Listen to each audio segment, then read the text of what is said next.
Dans cette vidéo, je vais te transmettre de la sagesse bouddhiste à travers une puissante histoire zen pour que tu ne tombes plus malade. Si tu bois de l'eau de la bonne façon, aussi incroyable que cela puisse paraître, cette méthode fait partie de la sagesse bouddhiste depuis des milliers d'années et a toujours servi à guérir le corps de l'intérieur. Alors, je te demande de prêter une attention particulière pour que tu ne tombes plus malade et que tu mettes en pratique cette méthode de la bonne façon. Dans un petit village au pied des montagnes, vivait un homme sage nommé Shiro. Ce vieillard, dont la sagesse et la sérénité étaient reconnues dans toute la région, partageait des enseignements basés sur la philosophie bouddhiste avec ceux qui cherchaient la paix et l'harmonie dans leur vie. Un jour, un jeune homme curieux nommé Sakura s'est approché de Shiro pour lui demander des conseils sur la façon d'améliorer sa santé. Shiro, avec son regard pénétrant et sa voix douce, a dit à Sakura que la clé d'une santé durable et d'un corps équilibré résidait dans quelque chose d'aussi simple que de boire de l'eau. Mais il ne s'agissait pas simplement de boire de l'eau, c'était un art, une pratique consciente que Shiro avait apprise de ses propres expériences et des enseignements bouddhistes. La première leçon que Shiro a partagée avec Sakura était l'importance de boire de l'eau dans un état de pleine conscience. Lorsque tu bois de l'eau, fais-le avec gratitude et pleine conscience, a dit Shiro. Ressens chaque goutte qui passe par tes lèvres. Connecte-toi avec le cadeau précieux qu'est l'eau. Sakura, initialement sceptique, a décidé d'essayer cet enseignement. En suivant les mots du vieil homme, il a découvert que chaque gorgée devenait une expérience riche et satisfaisante. Shiro a continué à partager sa sagesse en expliquant à Sakura l'importance de boire de l'eau à température ambiante. L'eau froide peut causer des déséquilibres dans ton corps, l'a-t-il averti. Permets à l'eau de couler à travers toi de manière harmonieuse, sans brutalité.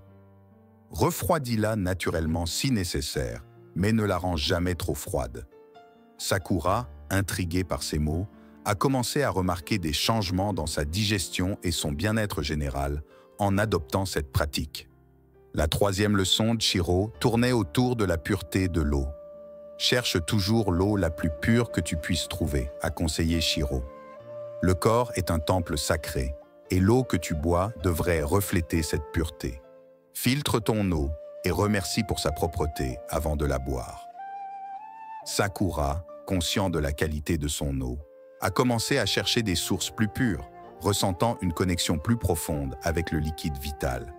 Shiro a également instruit Sakura sur l'importance de boire en quantité adéquate et à intervalles réguliers. L'eau est essentielle, mais la modération est la clé, a dit le vieil homme.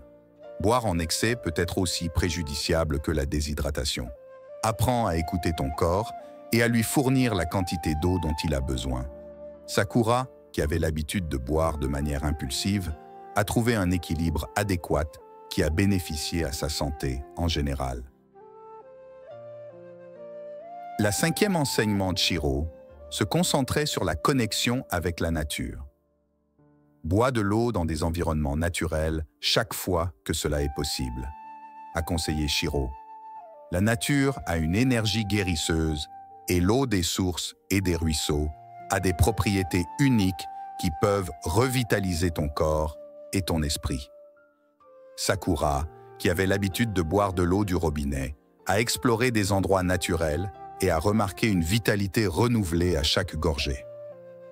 Une autre leçon cruciale que Sakura a apprise était l'importance de remercier avant de boire. Shiro lui a dit « Avant de boire de l'eau, ferme les yeux un instant et exprime ta gratitude. Remercie pour le cadeau de la vie et pour l'eau qui nourrit ton existence. » Sakura a intégré ce simple acte de gratitude dans sa routine quotidienne, remarquant comment sa perspective et son attitude envers la vie changeaient positivement. Shiro a également instruit Sakura sur la nécessité d'éviter les distractions en buvant de l'eau. « Ne laisse pas ton esprit vagabonder pendant que tu bois », a-t-il averti. « Concentre-toi sur l'acte lui-même et sur la sensation de l'eau à l'intérieur de toi. Cela non seulement améliore l'absorption, mais te procure également un moment de paix au milieu de l'agitation quotidienne. » Sakura, qui avait l'habitude de boire rapidement en travaillant, a fait l'expérience d'une paix intérieure en suivant ce conseil. La 8e enseignement de Shiro était lié à la posture en buvant de l'eau. Assieds-toi dans une position droite et consciente, a conseillé Shiro. La posture influence la façon dont l'eau coule à travers ton corps. Garde la colonne vertébrale droite et permet à l'eau de circuler de manière optimale. Sakura, qui avait l'habitude de se pencher sur son bureau en buvant, a adopté une posture plus consciente et a ressenti une sensation d'alignement dans son corps. Shiro a également parlé de l'importance de la patience en buvant de l'eau. Ne précipite pas le processus, a-t-il dit. Boire de l'eau est une pratique lente et constante. Permets-toi de savourer chaque moment et chaque gorgée. La patience ne profite pas seulement à une absorption adéquate, mais cultive également la patience dans d'autres aspects de la vie. Sakura, habitué à la hâte quotidienne, a été surpris de constater comment cette pratique lente avait un impact positif sur sa mentalité. Un autre enseignement fondamental était l'attention portée à l'eau résiduelle. Shiro a instruit Sakura à ne pas se presser de lever le verre après avoir bu. Laisse les dernières gouttes rester dans ta bouche un moment avant de les avaler, a-t-il dit. Chaque goutte a son but et sa valeur. Sakura, qui avait l'habitude d'avaler rapidement, a remarqué une nouvelle appréciation pour chaque goutte d'eau qu'il consommait. La 11e et dernière leçon de Shiro impliquait l'importance de partager l'eau avec les autres. L'eau est un cadeau que nous partageons tous, a-t-il dit. Ce n'est pas seulement pour notre bénéfice individuel, mais aussi pour le bien-être collectif. Partage de l'eau avec amour et compassion, et tu verras comment cet acte simple peut avoir un impact positif sur ta vie et celle des autres. Sakura, après avoir intériorisé cette leçon, a commencé à voir l'acte de partager de l'eau comme une expression tangible de la connexion humaine. Au fil des semaines, Sakura a continué à suivre les enseignements de Shiro et a remarqué des changements significatifs dans sa santé et son bien-être général. Il se sentait plus énergique, plus concentré et plus en paix avec lui-même. Il a également remarqué que sa relation avec l'eau avait évolué. Il ne la considérait plus comme une simple boisson, mais comme un élément vital de sa vie, une source de guérison et de connexion avec le monde qui l'entoure. Un jour, Sakura a invité Shiro à se joindre à lui pour une randonnée dans les montagnes. En cours de route, ils ont trouvé une source d'eau cristalline qui coulait sur les rochers. Shiro a suggéré de faire une pause et de profiter de l'occasion pour pratiquer la pleine conscience en buvant de l'eau. Sakura a accepté avec enthousiasme. Assis en face de la source, Sakura a pris une profonde inspiration et a commencé à boire de l'eau, en se concentrant sur chaque gorgée et en ressentant la fraîcheur et la pureté de l'eau. Il a remarqué que le son de l'eau qui coule sur les rochers avait un effet apaisant sur son esprit et que la beauté de la nature qui l'entourait avait renforcé sa connexion avec l'eau. Shiro a souri en voyant la transformation de Sakura. Il a dit « Tu as appris l'art de boire de l'eau, mais maintenant, tu dois apprendre à être comme l'eau. » L'eau s'adapte à son environnement. Elle coule autour des obstacles et elle trouve toujours un chemin. Elle est également humble. Elle ne cherche pas à être le centre de l'attention, mais elle est toujours présente pour nourrir et guérir la vie. En étant comme l'eau, tu peux trouver l'équilibre et la paix intérieure dans n'importe quelle situation.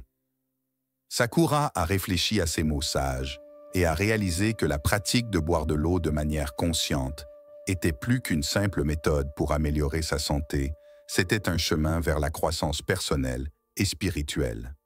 Il a remercié Shiro pour son guidance et a promis de continuer à pratiquer l'art de boire de l'eau et d'être comme l'eau dans sa vie quotidienne. De retour au village, Sakura a commencé à partager les enseignements de Shiro avec ses amis et sa famille. Il a organisé des ateliers sur la pleine conscience et la méditation et a encouragé les gens à adopter des habitudes saines et durables.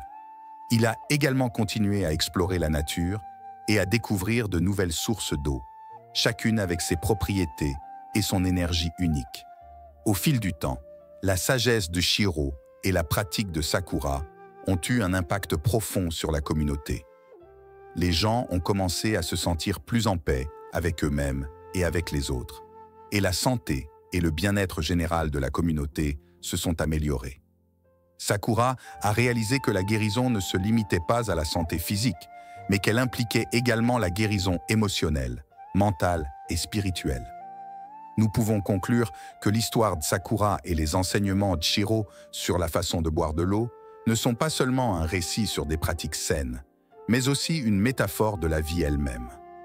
À travers la pleine conscience et la connexion consciente avec quelque chose d'aussi élémentaire que l'eau, nous découvrons que chaque acte quotidien peut se transformer en une opportunité pour la transformation personnelle et la connexion avec le monde qui nous entoure. L'histoire nous rappelle que la vraie santé ne réside pas seulement dans la pratique d'habitudes physiques, mais dans l'intégration de la gratitude, la patience, la compassion et la conscience dans chaque aspect de nos vies. Dans la simplicité de boire de l'eau, nous trouvons un rappel puissant que chaque moment, aussi ordinaire qu'il puisse paraître, peut être une porte vers une vie plus pleine et significative. Et voilà la fin de la vidéo. Je te rappelle que si l'information t'a été utile, envisage de t'abonner et de laisser un like. Je te recommande également le contenu suivant pour que tu atteignes l'auto-guérison de manière plus complète.